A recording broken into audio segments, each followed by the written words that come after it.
Olá pessoal, craques do microfone. Olha só, tô com outra lenda aqui do Rádio Esportivo. A gente fica até sem ar aqui perto das lendas, né?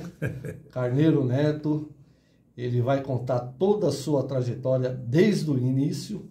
Olha, com o Rádio do Paraná, um dos rádios mais fortes do Brasil. E ele vai contar tudinho pra gente. Vamos lá, Carneiro, tudo bom? Tudo bem, Espina? Um abraço, amigos. Realmente é um prazer estar com vocês. Então, a minha história, objetivamente, é meio longa. Eu tenho 60 anos de rádio esportivo, de crônica esportiva, ininterruptamente. Eu iniciei em 1964, na Rádio Clube Ponta Grossense de Ponta Grossa e nos jornais Diário dos Campos e Jornal da Manhã de Ponta Grossa. Eu tinha 15 anos de idade e fiquei um ano em Ponta Grossa. Daí a minha família mudou-se para Curitiba. Em 1965, eu iniciei minha carreira na capital paranaense.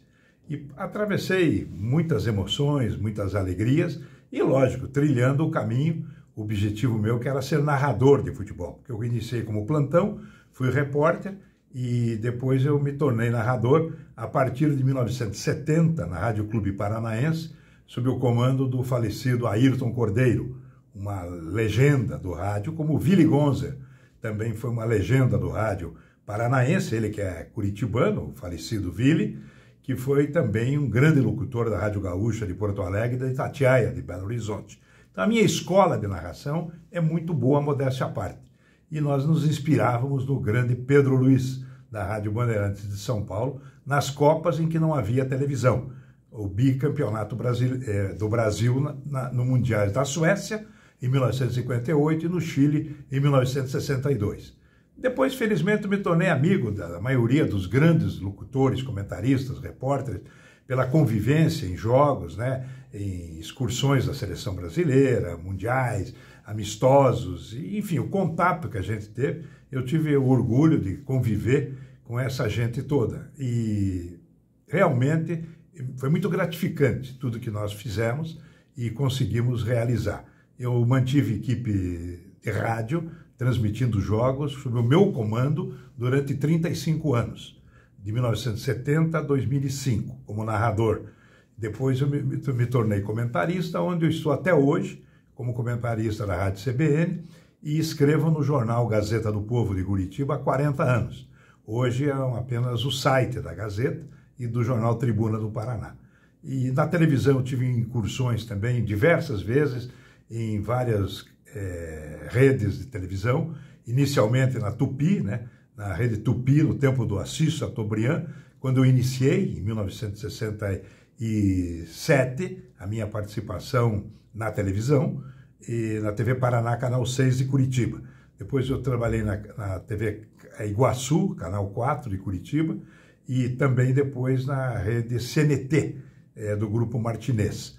E mais recentemente, na década de 1990, eu tive programas na Record do Paraná e na Bandeirantes do Paraná. Eram programas esportivos, noturnos, e nós apresentávamos o programa, debates assim, domingo à noite. Mas eu nunca fui um homem de televisão, eu sempre fui um homem de jornal e de rádio, mas especialmente eu sou um radialista.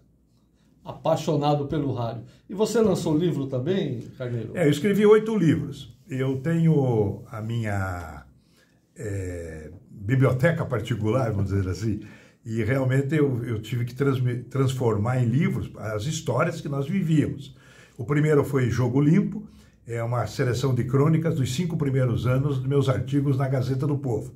Eu lancei em 1989, eu comecei na Gazeta em 1984. Depois eu lancei, em parceria com o jornalista falecido Vinícius Coelho, o livro Atletiba, A Paixão das Multidões, contando a história do maior clássico do futebol paranaense. Foi um sucesso absoluto, vendeu cerca de 15 mil exemplares na época, que era muita coisa para um livro esportivo.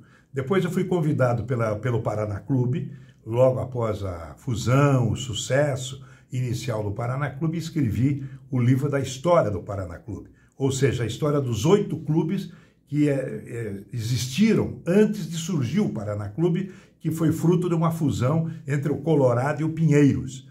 Então eu escrevi quando o Paraná Clube era pentacampeão estadual, em 1995 para 96, e era o único representante do nosso futebol na primeira divisão, porque a dupla Atletiba estava na segunda. Tanto que o livro Atletiba, Paixão das Multidões, lançado em 1994, foi motivador. Nós demos uma chacoalhada nos dois e eles voltaram para a primeira divisão em 1995. Foi muito interessante, tanto o Atlético quanto o Curitiba. O livro do Paraná chama-se Paraná Clube, o voo certo, por causa da gralha, né? Depois parece que deram uma cetrada na gralha, ela ficou meio quebrada, mas continua voando bem. Depois eu lancei o livro Efabulativos do Futebol, que são piadas, anedotas do futebol, muito engraçado. Esse foi o meu recorde, 35 mil exemplares vendidos. Depois, novamente em parceria com o Vinícius Coelho, nós escrevemos Evangelino Neves, a trajetória do grande presidente do Curitiba Futebol Clube, campeão brasileiro, ex-campeão paranaense, foi 10, 12 vezes campeão estadual, Evangelino Neves, além de ter construído o estádio Antônio Couto Pereira. E então foi um livro muito bonito que nós lançamos lá no próprio Couto Pereira, no estádio. E depois eu lancei Hélio Alves, o feiticeiro do futebol. Hélio Alves foi um personagem do futebol paranaense. Ele era jogador, técnico e supervisor. E andava com ramo na orelha, cheio de mandinga, e era um feiticeiro mesmo. E o livro foi muito engraçado. Nós lançamos o livro em Curitiba, em Paranaguá, porque a sua origem era Paranaguá. E depois eu lancei mais recentemente o Jogo Limpo, que é a minha trajetória na minha profissão, né? Quando eu fiz 55 anos de profissão, eu lancei aliás, o Jogo Limpo foi o primeiro. É disso que o povo gosta. Tá aqui o livro. E tá aqui, eu estou passando para o Espina. Esse é o livro da minha trajetória, vamos dizer assim, dentro da crônica esportiva. E há 2 anos atrás eu lancei o 8º livro, que chama-se Lá no Pasquale, que era um bar, um restaurante que existia no Passeio Público, que era o antigo Jardim Zoológico de Curitiba, no centro da cidade. Era um trajeto obrigatório para quem ia aos jogos no estádio Antônio Couto Pereira, do centro para o Alto da Glória, tinha que atravessar o Passeio Público.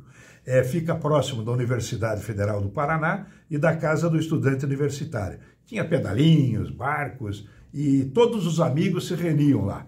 Toda a inteligência, vamos dizer assim, de Curitiba nos últimos 50 anos. E o Lá no Pasquale, o nome do italiano, o dono, era o Pasquale, que era um grande amigo nosso, e a gozação era sem fim. Tanto que ele era italiano da Calábria, e nós dissemos que ele esqueceu o italiano e não conseguia aprender português. Ô Carneiro, daqui a pouquinho a gente volta para finalizar a entrevista.